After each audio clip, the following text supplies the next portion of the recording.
நேற்று ICICI champion trophy 2025க்கான match பார்த்தீங்கன்னா ஆரம்பித்தாங்க.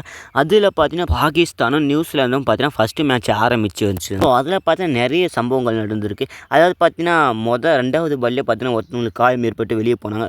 ஸோ இந்த மாதிரி பல நிகழ்வுகள் பார்த்தீங்கன்னா நடந்திருக்கு. ஸோ அது எல்லாத்தையும் நான் உங்களுக்கு சொல்ல போகிறேன். மறக்காமல் நம்ம சேனலுக்கு புதுசாக வந்தீங்கன்னா சப்ஸ்கிரைப் பண்ணி வச்சுட்டு வீடியோக்கு உங்களோட லைக்கை கொடுத்து உங்கள் ஃப்ரெண்ட்ஸுக்கு ஷேர் பண்ணிட்டு வாங்க. வீடியோக்குள்ளே போகலாம்.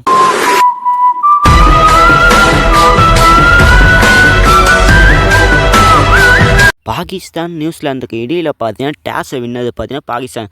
ஸோ அவங்க பார்த்தீங்கன்னா ஃபீல்டிங்கை எடுத்துக்கிட்டாங்க. ஸோ ஓவர் பார்த்தீங்கன்னா அஃப்ரிடி போட்டிருப்பாங்க. ஸோ அதுக்கு பால் டாட் ஆகிடுச்சு. அதுக்கப்புறம் 2வது பால் பார்த்தீங்கன்னா அடித்தார் கான்வே பார்த்தீங்கன்னா. ஸோ கவர் டிரைவில் போனதாக சொல்லியிருந்தாங்க. அந்த ஒரு பால் பார்த்தீங்கன்னா ஜமான் பார்த்தீங்கன்னா தடுக்க போயிருப்பார். ஸோ அவங்களுக்கு பார்த்தீங்கன்னா காலில் அடிப்பட்டு பார்த்தீங்கன்னா அவங்க அந்த 2வது பால்லே பார்த்தீங்கன்னா டீம் அதாவது அந்த கிரிக்கெட் கிரவுண்டை விட்டு வெளியே போயிருப்பாங்க. அதாவது பார்த்தீங்கன்னா வேறு பிளேயரை பார்த்தீங்கன்னா அனுப்பிட்டு அவங்க பார்த்தீங்கன்னா வெளியே உட்காந்துருப்பாங்க. ஸோ 2வது பால்லே இந்த மாதிரி சம்பவம் நடந்தது.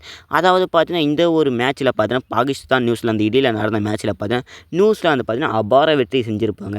ஏன்னா அதுக்கு முக்கியமான காரணம் பாகிஸ்தானோட ஃபீல்டிங் தான். அதாவது பார்த்தீங்கன்னா சொந்த மண்ணிலே சூனியம் வச்சுக்கினாங்கன்னு பல பேர் பார்த்தீங்கன்னா சொல்லிக்கிட்டு தெரியுறாங்க. ஸோ அந்த மாதிரி தான் பாகிஸ்தானும் பண்ணிட்டாங்க. நியூசிலாந்து பேட்ஸ்மேன் அடித்த அடியில் பார்த்தீங்கன்னா பாகிஸ்தான் அதாவது ஃபேன்ஸ் பார்த்தீங்கன்னா ஒருத்தவங்க கிளம்ப ஆரம்பிச்சிட்டாங்க வீட்டுக்கு. பாகிஸ்தான் எதனால் தோத்தாங்கன்னு நான் உங்களுக்கு சொல்கிறேன். அதாவது பார்த்தீங்கன்னா அவங்க டெட் பவுலிங்கில் பார்த்தீங்கன்னா சரியாக யூஸ் பண்ணிக்கல. அப்புறம் என்ன பவர் பிளே பேட்டிங்கில் பார்த்தீங்கன்னா அதையுமே சரியாக யூஸ் பண்ணல. ஸோ அந்த ஒரு காரணத்தால் தான் நியூசிலாந்துக்கிட்ட தோற்றுருக்காங்க. முக்கியமான தவறு என்னென்னா பாகிஸ்தான் சரியாகவே ஃபீல்டிங் பண்ணலைன்னு தான் சொல்லணும். ஸோ முக்கியமான அதாவது பார்த்தீங்கன்னா ஃபீல்டிங்கே சரியாக பண்ணலைன்னா ரன்ஸ் பார்த்தீங்கன்னா அவங்க அடிச்சுக்கிட்டே தான் இருப்பாங்க. ஸோ நிறைய பவுண்டரிஸ்லாம் வரவோ பார்த்தீங்கன்னா நியூசிலாந்து பார்த்தீங்கன்னா ஸ்கோரில் அதிகமாக இருந்தாங்க. அதனால் பாகிஸ்தான் பார்த்தீங்கன்னா அதை சேஸ் பண்ணுறதுக்கு ரொம்பவும் கஷ்டப்பட்டுருக்காங்க. ஸோ பட்டுன்னு வர டொப்புன்னு வர அவுட் ஆகிட்டாங்கன்னு சொல்லணும் பாகிஸ்தான். இந்த ஒரு மேட்ச்சில் மட்டும் நியூசிலாந்து பார்த்தீங்கன்னா அபார வெற்றி பெற்றிருக்காங்க.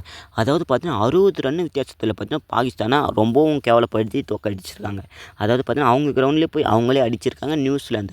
அதாவது பார்த்தீங்கன்னா கிட்டத்தட்ட நம்மளுடைய நியூசிலாந்து அணி பார்த்தீங்கன்னா 50 ஓவரில் பார்த்தீங்கன்னா 5 விக்கெட் வித்தியாசம் 320 ரன் அடிச்சிருப்பாங்க. சரி பாகிஸ்தான் ஃபேன்ஸ்லாம் என்ன நினச்சிட்டாங்கன்னா சரி பாகிஸ்தான் இதை அடித்து முடிச்சிருவாங்க, ஸ்கோர் டீசெண்டான ஸ்கோர் தான். பாகிஸ்தானுக்கு சேசிங்கன்னா ரொம்பவும் பிடிக்கும். ஸோ ஒரு பாபர் அசம் அவங்களும் ரிஸ்வானும் சேர்ந்து அடிச்சிருவாங்க தான் பார்த்துருந்தாங்க ஃபேன்ஸ் எல்லாரும்.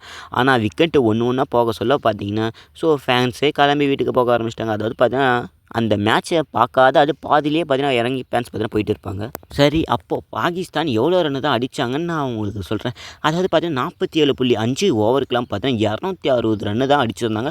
ஸோ 4 விக்கெட் ஆகிட்டு இருந்தாங்க. விக்கெட் எதுவும் இல்லாத பார்த்தீங்கன்னா 4 விக்கெட் ஆகிட்டு இருக்காங்க. 260 டார்கெட்டில் பார்த்தீங்கன்னா முடிச்சிருக்காங்க பாகிஸ்தான் பார்த்தீங்கன்னா. ஸோ இவ்வளோ கம்மியாக தோற்றுருக்காங்களே கொஞ்சம் வருத்தமாக இருக்குதுன்னு நினைக்கிறேன் பாகிஸ்தான் ஃபேன்ஸுக்கு எல்லாருக்குமே. ஆனால் நியூசிலாந்து பார்த்தீங்கன்னா தரமாக ஃபீல்டிங் பண்ணி தரமாக பண்ணிட்டாங்கன்னு தான் சொல்லணும் பாகிஸ்தானை வச்சு. அடுத்து பார்த்தீங்கன்னா பாகிஸ்தான் யார் யார் கூட மேட்ச் இருக்குன்னா நம்ம இந்தியா கூட இருக்குது. அதுக்கப்புறம் நான் வங்காளதேசம் இருக்குது. ஸோ இவங்க 2 பேர் கூட கன்ஃபார்மாக ஜெயிக்கணும். இந்த ஒரு நிலைமைக்கு பார்த்தீங்கன்னா பாகிஸ்தான் போயிட்டாங்க. ஸோ நம்ம இந்தியா கிட்ட ஜெயிக்க முடியுமா முடியாதுன்னு மறக்காமல் கமெண்ட் சொல்லுங்கள். நான் பார்த்து தெரிஞ்சுக்கிறேன். அதுக்கு முன்னாடி வீடியோக்கு லைக் கொடுத்துட்டு உங்கள் ஃப்ரெண்ட்ஸும் யாராவது ஷேர் பண்ணிட்டு பாருங்கள். அப்போ தான் நம்மளுக்கு கொஞ்சம் மோட்டிவேட்டாக இருக்கும். அப்புறம் என்ன இன்றைக்கி பார்த்தீங்கன்னா இந்தியாவுக்கும் பங்களாதேஷுக்கும் மேட்ச் இருக்குது. ஸோ இதில் யார் ஜெயிப்பாங்கன்னு மறக்காமல் கமெண்ட் சொல்லுங்கள். நான் பார்த்து தெரிஞ்சுக்கிறேன். நியூசிலாந்துக்கு விளையாடினா 2 பேட்ஸ்மேன் பார்த்தீங்கன்னா தரமான பேட்டிங்கை பார்த்தீங்கன்னா வெளிப்படுத்தியிருப்பாங்க.